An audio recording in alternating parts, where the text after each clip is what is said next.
Well, greetings and hello there, everybody. It's me, your beloved Star Wars dad, Nooch Too Good, and I've had a question addressed at me several times here lately. Hey, all this is nice, all this stuff you're talking about, mid-game, late game, Grand Arena, top 10 characters, but what do I do after I hit level 85? Because these days, it only takes a few weeks to get to level 85, and once you get there, what do you do with your account at that point? Let's talk about all the different things you should be and can be doing, and I'll start at a base level, a very base level.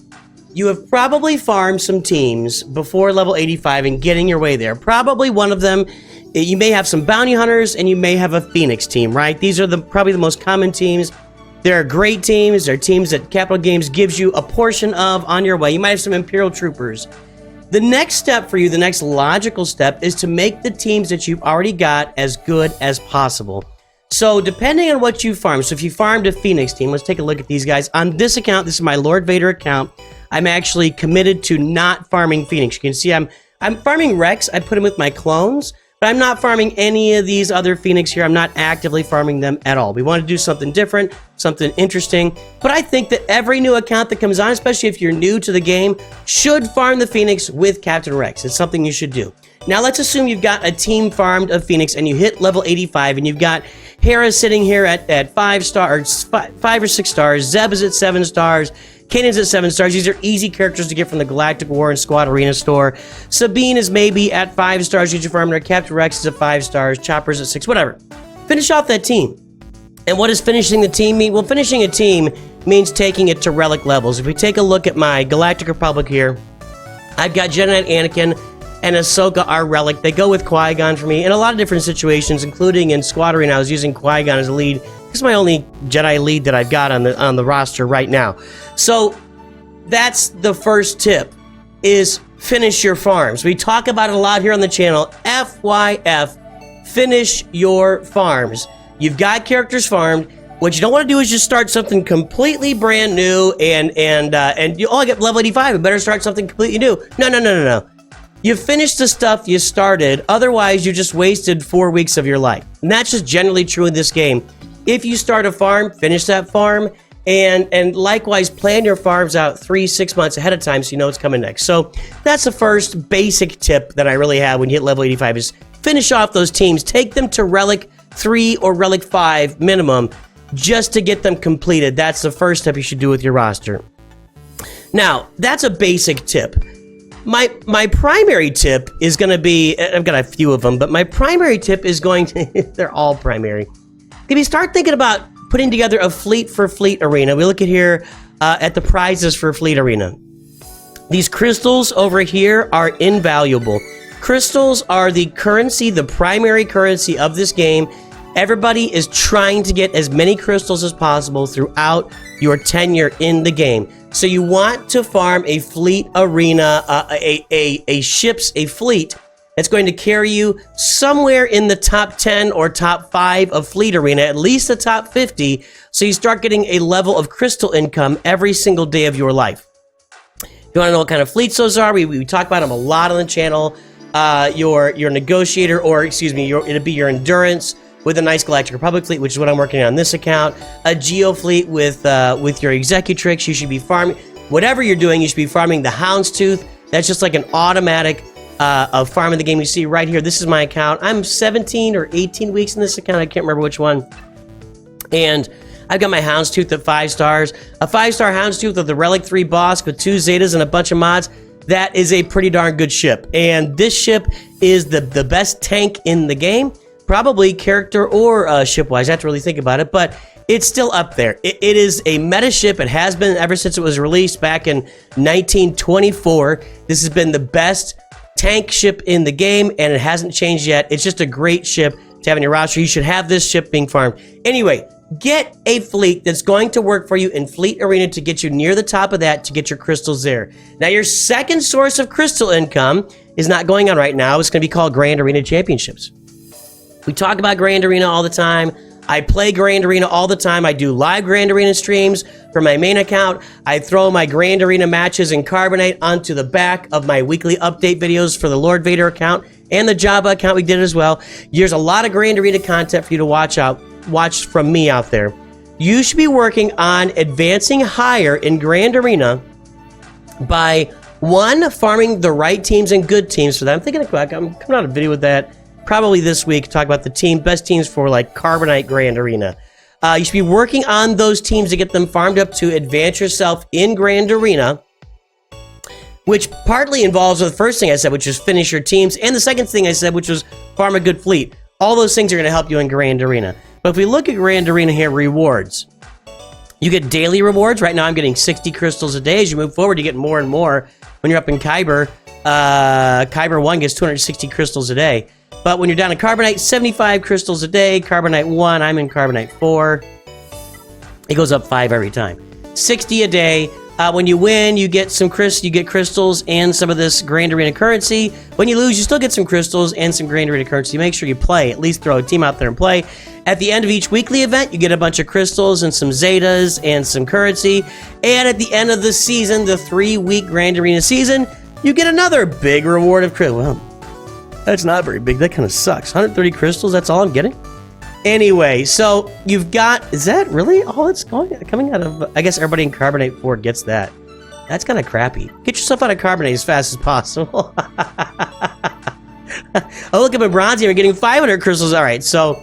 In Kyber, yeah, 2,000. So you want to get yourself moving through Grand Arena, succeeding in Grand Arena as much as possible. And yeah, there's challenges. Sometimes you face big, giant rosters. Always make sure you go out there and make an attempt to get your 10 points. Even if you fail, you get 10 points on your first attempt if you let it play all the way through. Then you get rewards for either winning because they didn't show up or losing, and you get something for losing. So always make sure to play, round out your Grand Arena, round out your Fleet Arena. Those are the first 2 places you need to take a look at to get your crystal income moving in Star Wars Galaxy of Heroes. After that, we're gonna kind of look at some guild stuff. I got one other really important thing. We're gonna save that till the end here. Let me go check my list here while we're talking. So next important thing is we're gonna look at guild stuff. So over here in guilds, the one thing you want to do is make sure that you're in a guild that suits your purposes. We talk about guilds all the time and the difference they can make with your farming path and your farming plans. So make sure to find a good guild. Go watch my video, how to find a guild, how to get into a great guild. I've got a couple of them out there. We'll pin one at the... I'll pin one somewhere in here about how to find a guild, whatever. Take a look at that. But you want to prepare yourself, or you want to get into a guild that fits you, that fits your gameplay, that's working with you, that's helping you develop, that's doing good things. You want to be in a guild where everyone's earning their 600 tickets a day. Look at this, 600, 600, 600, 600. That gets you more raids. The more tickets that are earned in the guild, the more raids you get in the guild. The more raids you're given in the guild. So keep an eye on that. Make sure the guild's being managed and people are getting their tickets because you got to be able to do a bunch of raids. You also want to be in a good guild so you're in a territory battle that fits your roster. Generally speaking, you want to try to get into a Geonosis Territory Battles guild as soon as possible. Dark side Geonosis Territory. Light side is questionable. It's really difficult. Like my guild right now is going to get 8 stars, and that'll get us some rewards, but it's not really all that fun. But you want to at least get into a Dark side Geo Territory Battle as soon as you possibly can, even if you're doing Light side HOT Territory Battles. You want to be in a guild that's competing in Territory Wars, even if they're not winning Territory Wars. Can I not see those right now at all? I guess I can't even see Territory Wars right now, but Territory Battles happen one week. The next week, you'll have 2 Territory Wars, which is you battling against other guilds, and you'll have a Territory Battle for a week, then you have 2 Territory Wars for the next week. You want to get into a guild that's active in Territory Battles and Territory Wars, so you're getting rewards for that to build up your roster as well from those. Another great way to build up your roster is going to be Conquest. Right now, we're in the middle of Conquest. We take a look here. I'm in the middle of normal Conquest, so you want to be doing Conquest, and I'm struggling a little bit, guys. I'm trying to get my first crate. You want to be able to unlock these crates in Conquest to get the rewards out of these. It's not super exciting, here at normal levels until you really get to hard Conquest, which we'll talk about in a moment. But here, yeah, in normal Conquest, these reward crates really will start racking up here as you get to the 3rd and 4th crate. So you want to be playing Conquest. There's a little bit of a grind, what's the right word? There's a grind to it. There's a grind component to Conquest where it's not the super most fun thing in the game, but it's something you need to be playing to make sure that your roster is getting all the gear and advancing in the game. It is really important. If you want your roster to advance, you've got to have some level of success in Conquest and be out there playing it and and performing in Conquest. Do Conquest once you get to level 85 to make yourself better. With that, let's take a look at the next point, which is getting. You need to start planning for getting to 4 million. When you get your roster to 4 million galactic power, right now I'm at 1 million. Free to play, it's going to take probably 9 months to a year. If you're paying some money, you're buying hyperdrive bundles, it's going to go a lot faster. But when you get to 4 million with Conquest, you're going to be able to unlock. Click on the run button there. You'll be able to unlock hard conquests where you get the real rewards. The real rewards are in hard conquest. The first crate in hard conquest that you can get is better than the max crate in normal conquest.